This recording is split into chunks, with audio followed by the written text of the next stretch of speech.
সুপ্রিয় দর্শক, ময়মনসিংহ বিভাগের ফুলবাড়িয়া থানার চকরা দাকানাই গড়পাড়া গ্রামে চলে আসলাম। আসলে হ্যাচারি সম্পর্কে আপনাদের পোনা বা রেনু কি ধরনের প্রাইস হয়ে থাকে এগুলো সম্পর্কে আসলে তথ্য দিয়ে থাকবো।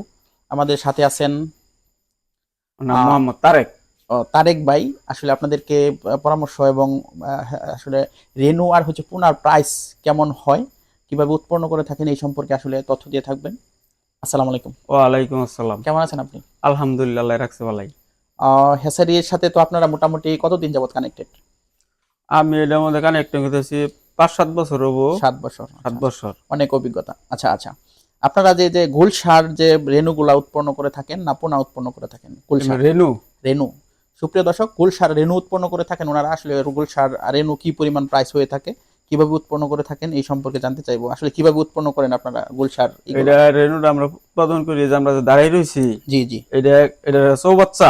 চৌবাচ্চা, আচ্ছা আচ্ছা। এটার মধ্যে মনে করেন যে পরিমাণ মতো মাছ দিয়া বাচ্চা দিয়া একটা চৌবাচ্চা আমরা বিক্রি করি 5,000 থেকে 6,000 টাকা।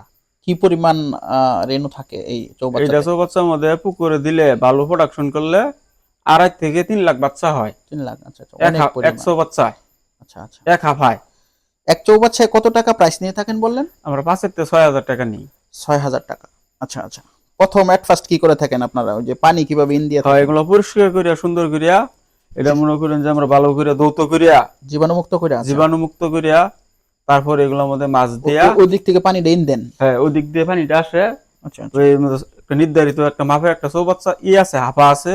আচ্ছা আচ্ছা। এটা দিয়ে আমরা এইভাবে বিক্রি করি। বিক্রি করে থাকেন। আচ্ছা, এরপর আপনারা কি কি ধরনের বাচ্চা উৎপাদন? পাঙ্কাশের যে বাচ্চারা উৎপাদন করে থাকেন, এটা আসলে পাঙ্কাশের কি পরিমাণ বাচ্চা থাকে, কি রকম প্রাইস আসলে?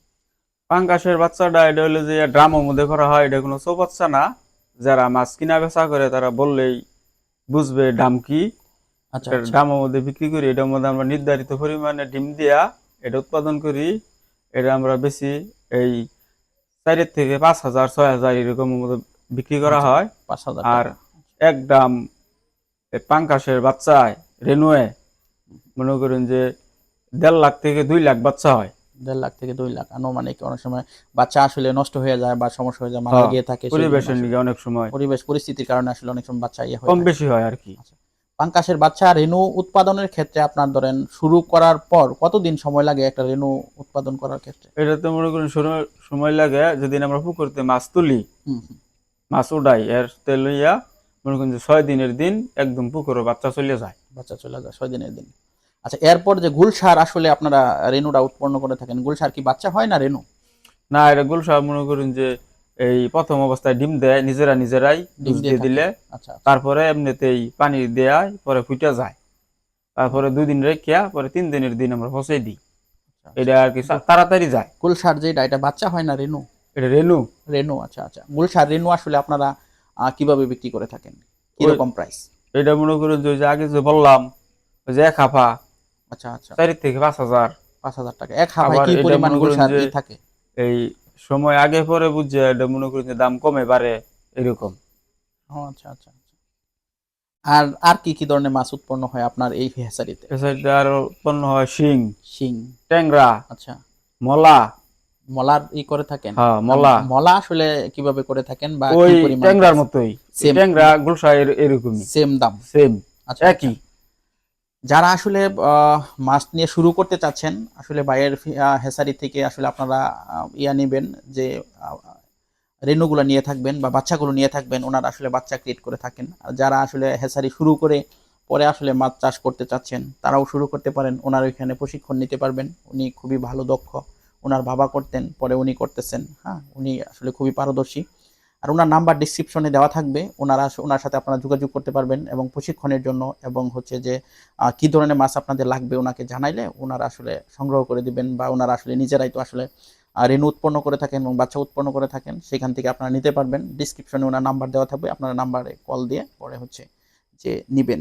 আসলে যারা মাছ চাষ শুরু করতে চায়, যারা তরুণ উদ্যোক্তারা, আসলে আমরা ম্যাক্সিমাম সময় WSDP মিডিয়াতে তরুণ উদ্যোক্তাদেরকে নিয়ে ভিডিও করা হয়ে থাকে। আপনি তরুণ উদ্যোক্তাদেরকে কি বলতে চান, যে যারা আসলে মাছ চাষ নিয়ে শুরু করতে চায়?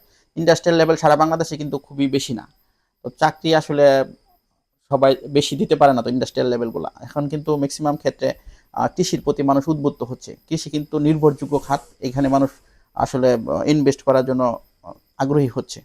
যারা তরুণ শুরু করতে চায় তাদের সম্পর্কে আপনি কি বলতে চান? না, এই ব্যবসার মধ্যে মনে করুন যে যারা শ্রম দিতে পারবে, মেধা দিতে পারবে, অবশ্যই এই ব্যবসার মধ্যে লাভ আছে, অধিক লাভজনক। অধিক লাভ আছে। আগে শিখতে হবে, প্রশিক্ষণ নিতে হবে আগে, পরিপূর্ণ শিক্ষা পরে শিখে তারপরে কিভাবে প্রশিক্ষণ নিতে পারে একটা উদ্যোক্তা, নতুন উদ্যোক্তা যদি আসলে শুরু করতে চায় মাছ চাষ?